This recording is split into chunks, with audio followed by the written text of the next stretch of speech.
प्रभु यीशु मसीह के नाम से सबको जय मसीह की।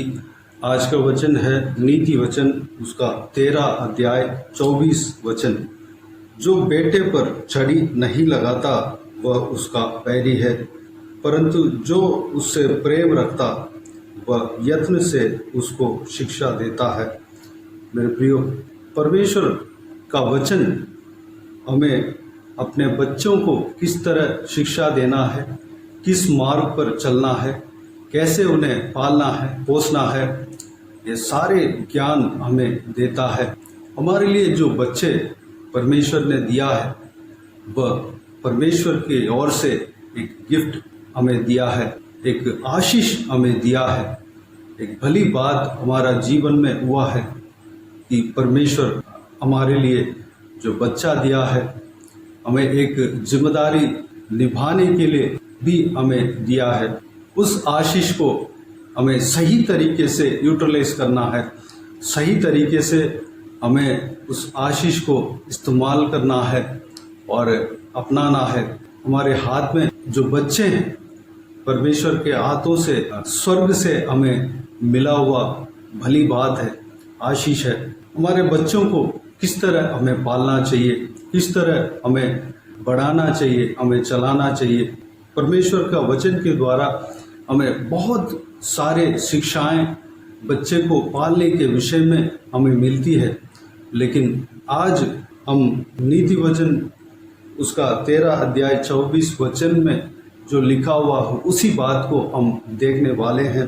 हमारे अंदर जो बच्चों के प्रति हमारे अंदर प्रेम तो रहता है, सब लोग अपने बच्चों के प्रति प्रेम रखते हैं।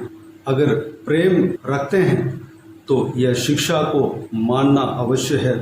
अपने बच्चों को सही मार्ग दिखाना है, अपने बच्चों को यत्न से यानी कि पूरी कोशिश करना है कि वह सही मार्ग पर चले।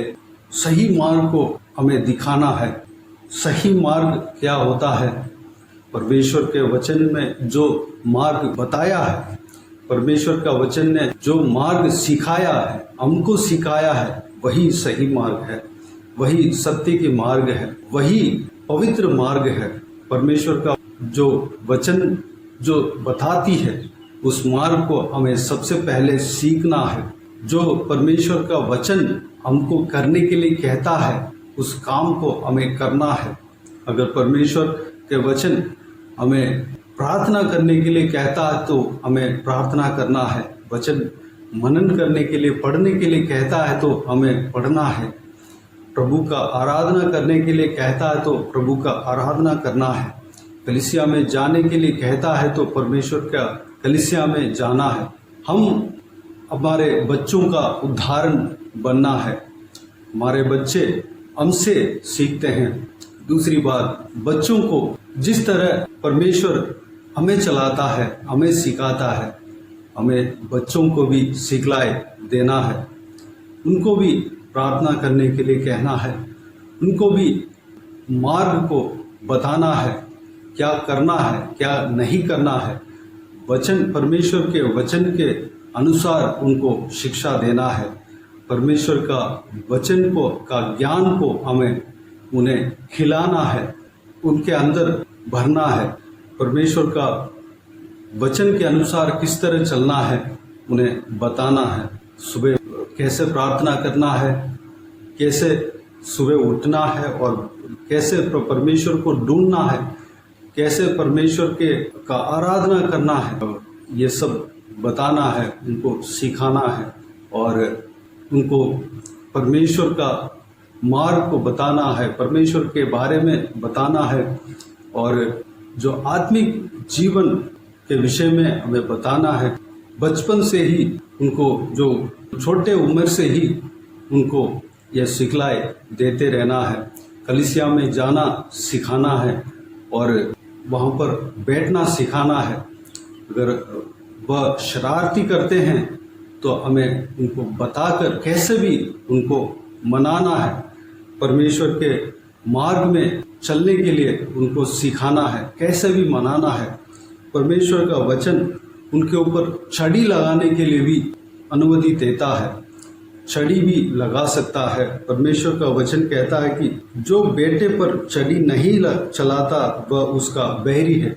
अगर कोई बच्चा हमारे बात को एक ही बात पर मान लेती है, कोई बच्चा 2-3 बार बोलने के बाद मान लेता है, कोई बच्चा छड़ी लगाने के बाद ही मानता है, तो हमें कैसे भी उसको अच्छे मार्ग में हमें चलाना है, क्योंकि वह जो आत्मा है, हमारे बच्चे हैं, वह अनंत जीवन में प्रवेश करना है। उसके लिए हमें अभी से लेकर हम परमेश्वर के साथ साथ चलना सिखाना है और यत्न से उसको शिक्षा देना है। अगर हम अपने बच्चे के ऊपर पैर रखते हैं तो हमें शिक्षा देने का ज़रूरत नहीं, लेकिन हमारे बच्चों के ऊपर हमें प्रेम है, हम अपने बच्चों के ऊपर प्रेम रखते हैं, हमारे बच्चों से प्रेम रखते हैं। अगर प्रेम रखते हैं तो इस वचन के अनुसार हमें करना है, बच्चों को शिक्षा देना है, पूरी कोशिश करना है। अगर एक बार से नहीं माना तो उनको बार बार बताना है। अगर छड़ी से कंट्रोल होता है तो छड़ी लगाना है, कैसे भी उनको सही मार्ग में लेकर जाना है, क्योंकि वह आगे जाकर गलत मार्ग में नहीं जाए, आगे जाकर परमेश्वर के साथ साथ चलने में लगा रहें, परमेश्वर के लिए काम करें और सही मार्ग पर चले, अनंत जीवन पाए, परमेश्वर के सिंहासन के सामने वह धर्मियों के बीच में खड़े रहें। नया नियम में एक उदाहरण हम देख सकते हैं, याकूब जो और यूहन्ना जो परमेश्वर प्रभु यीशु का चेला था, उसका माता यीशु के पास आई थी और यीशु से ये प्रार्थना किया कि हे प्रभु, आपके राज्य में मेरा दोनों बेटे आपके दाहिने और आपके बाएं ओर बैठना चाहिए। जिस तरह उनके माता प्रभु से प्रार्थना की, उस तरह हमें भी कोशिश करना है, प्रार्थना करना है। परमेश्वर हमसे यही चाहता है, हमें परमेश्वर के आगे अपने बच्चों को रखना है, हमें बच्चों को ये सारा सिखलाए हमें देना है, अभी से सही मार्ग में हमें चलाना है। उसके लिए हम सबसे पहले एक उदाहरण बनना है, बच्चों के लिए उदाहरण बनना है, हमें एक डेमो बनना है।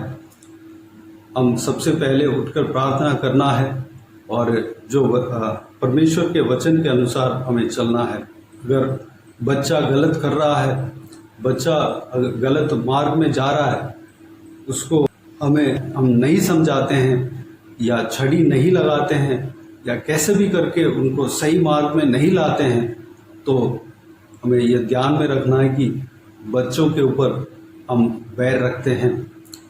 अगर हम प्रेम रखते हैं, उनका ज़िंदगी अगर अच्छा होना है, आशीषदायक बनना है, तो हमें उनको शिक्षा देना है, सही मार्ग में चलाना है, सही मार्ग को दिखाना है, वचन के मार्ग को दिखाना है, प्रभु यीशु का मार्ग को हमें दिखाना है, ताकि वह सही मार्ग में चले और अनंत जीवन में प्रवेश करें।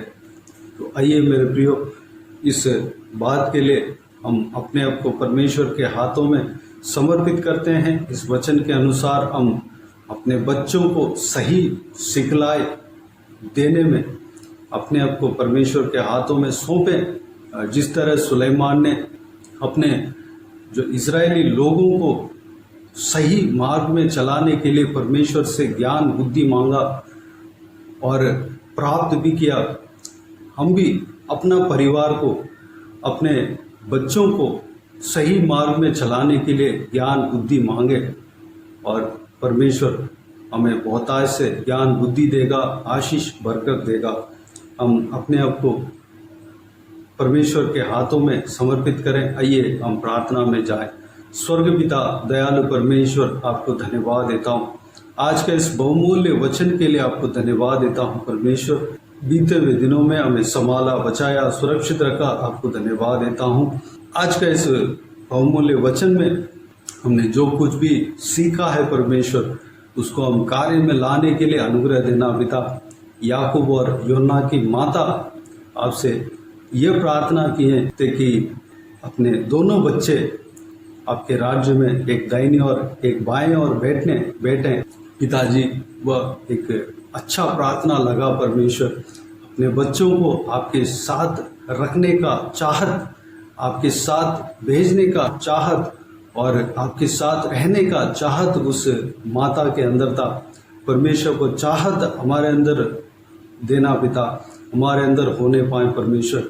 चाहे हमारे बच्चे इस जीवन में, इस जिंदगी में सक्सेसफुल हो जाए, इस जिंदगी में कैसे भी पढ़ लिख लें, लेकिन आपके मार्ग को नहीं अपनाया तो उसका अंत क्या होगा। परमेश्वर पिताजी व परमेश्वर उनके आत्मा, हमारे बच्चों का आत्मा नुकसान नहीं होना चाहिए परमेश्वर पिता, अनंत जीवन में प्रवेश होना चाहिए पिता। उसके लिए हमें परमेश्वर अभी से शिक्षा देना शुरू करना चाहिए परमेश्वर। बच्चों का बचपन ही से परमेश्वर हम उनका शिक्षा देना चाहिए, अनुग्रह देना। उसके लिए हमें ज्ञान बुद्धि देना परमेश्वर। बच्चों को सही मार्ग में चलाने के लिए पिता हमें ज्ञान बुद्धि देना परमेश्वर। उनको शिक्षा देने के लिए हमें ज्ञान बुद्धि देना परमेश्वर। उसके लिए हम सबसे पहले आपका शिक्षा को हम सीखने पाएँ, आपके मार्ग को हम सीखने पाएँ, आपके मार्ग पर हम चलने पाएँ परमेश्वर। जिस तरह आपके वचन कहता है उस तरह हम चलने के लिए अपने आप को आपके हाथों में समर्पित करते हैं परमेश्वर।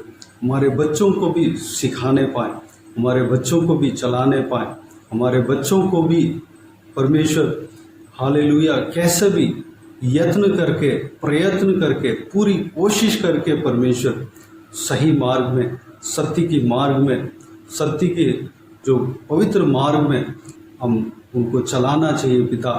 अनुग्रह देना परमेश्वर, हमें ज्ञान बुद्धि देना परमेश्वर, हमें चलाना परमेश्वर। धन्यवाद देता हूँ। हमारा परिवार में हर एक जन परमेश्वर आपके राज्य में प्रवेश होना है, हमारा हर एक बच्चे आपका राज्य में प्रवेश होना है परमेश्वर। आपके आगमन में पिता हम परमेश्वर आपके साथ जाना है परमेश्वर। आपके न्यायासन के सामने धर्मी जनों के बीच में हम सब खड़े रहना है परमेश्वर। अनुग्रह देना, उसके लिए हमें तैयार करना पिता। धन्यवाद देता हूँ परमेश्वर। हर एक जन को, इस वीडियो को जो कोई भी जन देख रहे हैं, हर एक जन को इसी तरह आशीष देना पिता।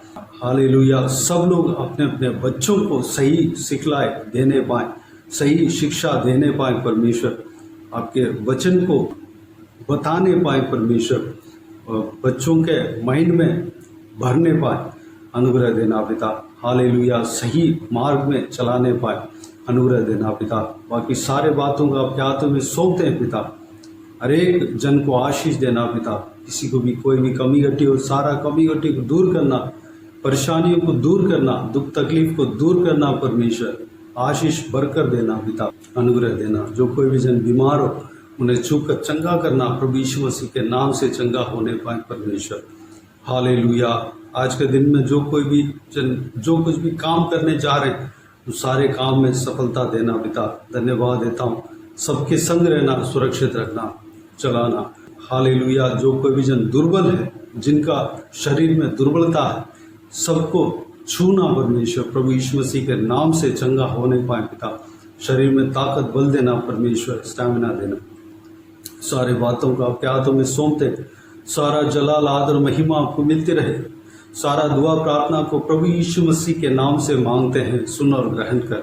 आमीन आमीन। प्रभु यीशु मसीह के नाम से प्रभु यीशु मसीह का आशीष और अनुग्रह हम सभी के ऊपर बने रहें। आमीन आमीन। मेरे प्रियो, इस चैनल को सब्सक्राइब करें और शेयर करें। अगर किसी को भी प्रार्थना का विषय हो तो डिस्क्रिप्शन में और स्क्रीन में प्ले हो रहा है उस नंबर पर कॉल करके प्रार्थना करा सकते हैं। हम आपके लिए प्रार्थना करेंगे। इस सेवकाई के द्वारा परमेश्वर आपके जीवन में कार्य किया हो वो भी हमें बता सकते हैं, ताकि हम सब मिलकर परमेश्वर को धन्यवाद दे सके, महिमा कर सके। आप अपने पर्सनल प्रेयर में हमारे लिए प्रार्थना करना, इस सेवकाई के लिए प्रार्थना करना, इस सेवकाई के बढ़ोतरी के लिए, इस सेवकाई में जुड़े हुए हर एक जन के लिए, उनका आशीष के लिए, उनका आत्मिक उन्नति के लिए प्रार्थना करना, हमारा परिवार के लिए, सबके लिए प्रार्थना करना। प्रभु यीशु आप सबको आशीष दे। आमीन आमीन।